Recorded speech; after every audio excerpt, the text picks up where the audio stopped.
Assalomu alaykum, kanalim a'zolari, kanalimga xush kelibsiz. Shanti kremni tortlarning orasiga qanaqa qilib ishlatishni bilmaysizmi? Agar bilmasangiz, bu video siz uchun tayyorlandi. Birinchi bo'lib, xona haroratida yumshab turgan saryoni mikserda oppoq bo'lguncha, hidlari ko'tarilguncha ko'pirtirib olamiz. 2-3 minut davomida meni mikserimda oqarib tayyor bo'ldi. Mana shunaqangi holatga kelgandan keyin xona haroratida turgan 500 grammda varyonli moloko solib yaxshilab yana 1-2 minut davomida aralashtirib ko'pirtirib olamiz.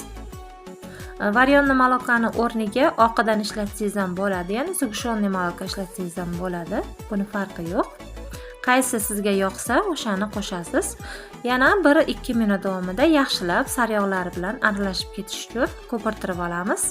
Bu kremni hamma tortlarga ishlatishingizga bo'ladi.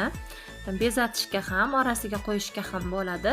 Faqatgina Napoleon bilan medovikka ishlatib bo'lmaydi. Boshqa hamma tortlarga, pirojnilarga, har xil shirinlik, bo'lishkalarni orasiga qo'yish uchun ham ishlatsangiz bo'ladi. Mana birinchi kremimiz tayyor bo'ldi. Endi shanti krem ko'pirtirib olamiz. 200 grammda shanti parashok, 200 ml da muzdek suv solamiz va mikserni baland tezligida qattiqqina krem bo'lguncha ko'pirtirib olamiz. Juda ham mazali, odamning og'ziga yoqadigan krem bo'ladi. Albatta tayyorlab ko'ring. Mana shanti krem tayyor bo'ldi. Buning uchun shanti kremni har doim sifatlisdan olib ishlating. Men har doim Miraj va Perfect shanti kremidan ishlataman. Mana ikkala kremimiz tayyor bo'ldi. Endi sariyog'li kremimizni shanti kremni ustiga solamiz, bittada solib yuboramiz va mikserda 1-2 minut yaxshi aralashib ketguncha mikserlab olamiz.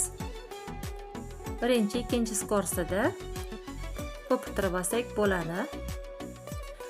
Muzdek shanti krem ustiga sariyog'li krem solganda chirib qolmaydimi deyishingiz mumkin. Umuman chirimaydi, ishonchli 100%. Tortlarim uchun o'zim ham shu kremdan ko'pinchalik foydalanaman. Juda ham mazali krem bo'ladi.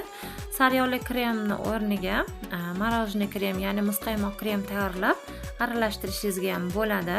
Faqat morojniy kremni mikserda emas, lopatkada aralashtirib olishingiz kerak bo'ladi. Agar mikserda aralashtirsangiz chirib qolishi mumkin.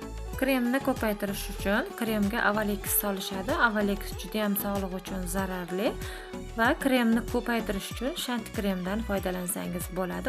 Kanalimda mehmon bo'lib turgan bo'lsangiz, kanalimga obuna bo'lib, videoni yaqinlaringizga jo'natib qo'yishni unutmang. Yangi retsept, yangi videolarda ko'rishguncha xayr omon bo'ling. Savollar bo'lsa kommentariyada kutib qolaman.